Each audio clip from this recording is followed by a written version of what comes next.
Të hënën në fshatin Kërvasari të Malishevës, një 25 vjeçare shtatzën u vra me armë zjarri, ndërsa i dyshuari për rastin është bashkëshorti i saj 26 vjeçar.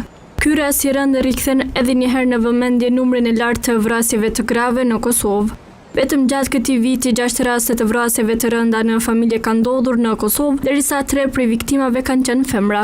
Policia e Kosovës në një përgjigje me shkrim për Kanal 10 ka ofruar të dhëna që shpërfaqin numrin e lartë të vrasjeve ndër vite. Sipas të dhënave të policisë së Kosovës, nga viti 2020 deri në vitin 2026 ka ndodhur 47 vrasje të rënda në familje, ku 25 prej tyre kanë qenë viktima femra. Pavarësisht dënimeve për raste të tilla, numri i vrasjeve në Kosovë vazhdon të mbetet shqetësues.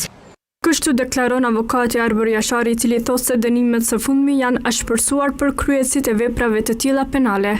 Në rastin konkret kemi të bëjmë me një vrasje e cila sipas kodit penal të Republikës Kosovës konsiderohet vrasje e rëndë për 2 arsye, për arsye se ka vrarë antarin e familjes dhe ka vrarë gruan shtatzën, dhe në rast se i dyshuari i mbijeton plagëve, duke qenë se dhe ai është vetë linduar dhe arrin të dalë para sistemit të drejtësisë, ai sigurisht do të dënohet me dënim jashtëzakonshëm.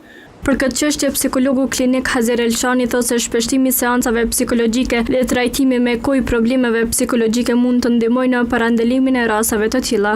Faktorët e jashtëm janë social, faktor kulturor e çështje ekonomike të cilat individi nuk është mirë të funksionon. Ndërsa nga brenda janë faktorë që kryesisht varen nga pjesa e trashëgimisë, po nga trashëgimia për cilën personi ka një trashëgimi me një predispozit për të shfaqur këto ngjarje, apo edhe nga rregullimet të cilat personi vuan nga sëmundjet e shëndetit vendor.